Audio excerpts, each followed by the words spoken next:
중소기업을 대상으로 한 범죄가 증가하면서 업계의 불만이 커지고 있습니다. 캐나다 독립기업연합의 최근 보고서에 따르면 조사에 참여한 사업주 79%가 세금이 업계 안전 개선에 효과적으로 쓰이지 않고 있다고 불만을 토로했습니다. 특히 직접적인 범죄 및 안전 문제를 호소하는 사업체의 비율이 2023년 24%에서 올해 45%로 급증했습니다. 지난 3년 동안 평균 5,000달러를 장비 교체에 지출한 것으로 나타났습니다. 소규모 업체의 68%는 범죄 피해를 입었음에도 보험 청구를 하지 않았으며 그 이유로는 보험 상승 걱정을 뽑았습니다. 보고서에서는 정부가 상업지역 및 공공장소의 안전 강화를 위해 즉각적으로 나서야 하며 보험업계의 진행장벽을 낮춰 각 기업의 보험료 부담을 덜어야 한다고 강조했습니다. 지난 27일 온타리오주 포드 총리는 기자회견에서 유류세 감면 조치를 2025년 6월 30일까지 연장할 계획이라고 밝혔습니다. 포드 총리는 연방 탄소세와 높은 금리로 인해 커지고 있는 주민들의 경제적 부담을 유류세 감면 연장이 완화할 것이라고 강조했습니다. 이번 조치로 2022년 7월부터 시행된 갤런당 9센트의 유류세 감면이 내년 6월까지 지속될 예정입니다. 온주 재무부는 이 연장으로 가구당 연평균 380달러의 비용 절감이 이루어질 것이라고 전하고 30일 발표될 경제전망 보고서에서 추가 세부 사항을 공개할 계획입니다. 구독과 좋아요는 뉴스에 도움이 됩니다. 여러분의 의견을 댓글에 남겨주세요. 온타리오 정부는 2026년부터 의대 정원의 95%를 온타리오주 거주자에게 배정하고 나머지 5%는 캐나다 타 지역 학생에게 할당되며 해외 유학생은 의대 정원에서 제외된다고 발표했습니다. 포드 총리는 이번 조치가 의료 서비스 문제를 해결하는 데 기여할 것이라고 강조했습니다. 그는 온타리오주 학생들이 우선적으로 의대에 입학할 수 있도록 지원하고 그들이 온주에 정착할 수 있도록 도울 것이라고 말했습니다. 또한 온타리오주는 2026년부터 가정의학 전공의대생 1,360명에게 총 8,800만 달러의 학비 보조금을 지원할 계획입니다. 현재 250만 명의 주민이 가정의 없이 생활하고 있는 상황이어서 이는 졸업 후 온주에 정착해 의료 서비스를 제공하도록 유도하기 위한 것입니다. 더불어 토론토 메트로폴리탄 대학교와 욕대학교에서 새로운 의대가 설립되며 정원 확대를 통해 학부생 260명과 레지던트 449명이 추가될 예정입니다. 캐나다 주민들의 이민자 및 정부 이민 정책에 대한 인식이 악화되고 있습니다. 캐나다 통계청에 따르면 2023년 캐나다 인구 증가의 대부분인 97.6%가 이민자에 의해 이루어졌습니다.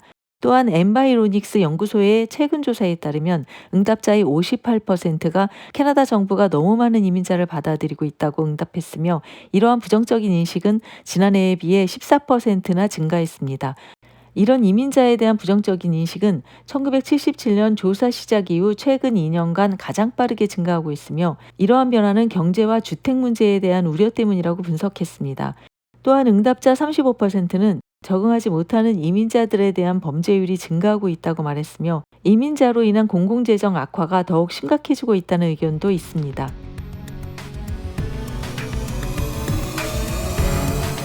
토론토 북부의 세네카 종합기술전문대학 마캄 캠퍼스가 모든 학업 프로그램을 종료하고 임시 폐쇄합니다. 이는 최근 캐나다 정부의 해외 유학생 비자 발급 제한으로 인해 유학생 등록이 감소하면서 마캄 캠퍼스를 유지하기 어렵기 때문입니다. 세네카 대학은 2025년 겨울학기부터 마캄 캠퍼스의 모든 프로그램을 토론토 뉴햄과 욕 캠퍼스로 이전한다고 발표했습니다. 캐나다 연방정부는 올해 초 심각한 주거난과 경제 문제를 해결하기 위해 해외 유학생 비자 발급을 제한하기로 결정했으며 지난 9월에는 비자 발급을 10% 추가로 줄였습니다. 이로 인해 30만 명의 해외 유학생이 비자를 받지 못할 것으로 예상됩니다. 세네카 마캄 캠퍼스는 기존 학생들의 피해를 최소화하기 위해 프로그램 이전과 학습 환경 지원 등 다양한 대책을 마련하고 있습니다. 1967년 설립된 세네카 대학은 온타리오주를 대표하는 공립기술 전문대학으로 비즈니스 테크놀로지 헬스케어 분야에서 우수한 프로그램을 제공하여 졸업생들의 취업률이 높습니다. 그렇기 때문에 해외 유학생이 가장 많이 재학하고 있으며 캐나다 유학을 고려하는 학생들에게 인기가 높은 학교입니다. 최근 캐나다에서 치킨 사업이 급성장하면서 한국 치킨 브랜드들의 시장 진출이 증가하고 있습니다. 북미 지역에서 치킨 소비가 늘어남에 따라 한국 프랜차이즈 업체들이 현지화 전략으로 캐나다에서 입지를 다지고 있습니다.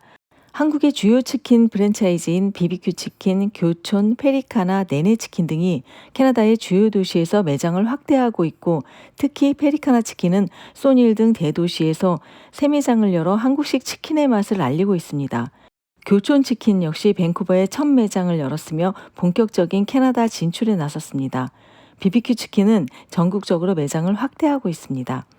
캐나다 소비자들이 건강식 선호도가 높아지면서 프리미엄인 유기농 치킨에 대한 수요가 증가하고 있는 가운데 K치킨 브랜드들은 이러한 트렌드에 맞춰 건강한 조리법과 다양한 메뉴를 개발하고 있으며 기존의 튀김 방식에서 벗어나 구이나 볶음 요리로 메뉴를 다양화하고 있습니다. 앞으로 캐나다 치킨 시장은 계속해서 성장세를 이어갈 것으로 보이며 다양한 브랜드가 경쟁하면서 소비자들의 선택의 폭이 넓어질 것입니다. 이에 맞춰 K치킨 브랜드들도 시장 변화에 적응하며 지속적으로 성장할 가능성이 높아짐으로써 더 많은 한국 치킨 브랜드들의 캐나다 진출이 예상됩니다. 노바스코샤주 헬리팩스의 월마트 베이커리에서 19세 여직원이 대형 오븐 안에서 숨진 채 발견되었습니다. 이 사건은 19일 오후 9시 30분경 월마트에서 일하던 피해자의 어머니가 연락이 두절된 딸을 찾다가 작동 중인 오븐 안에서 딸의 시신을 발견했습니다. 현재 경찰은 여러 기관과 법의학 전문가들과 함께 사망 경위와 원인을 조사 중에 있습니다. 사망한 여성은 2년 전 어머니와 함께 인도에서 캐나다로 이주한 젊고 아름다운 소녀 구르심난 카우르입니다.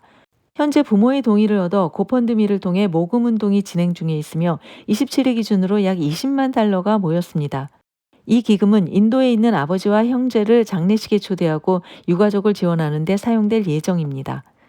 월마트는 매장을 임시 폐쇄하고 경찰 조사에 협조하고 있으며 재개 시점은 아직 정해지지 않았습니다.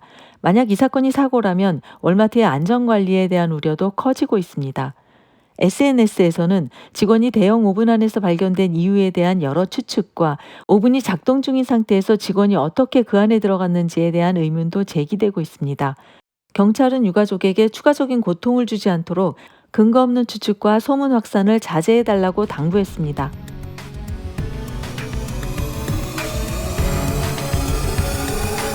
지금까지 CKN 캐나다 코리안 뉴스였습니다. 더욱 정확한 정보로 다시 찾아뵙겠습니다. 구독과 좋아요는 뉴스에 도움이 됩니다.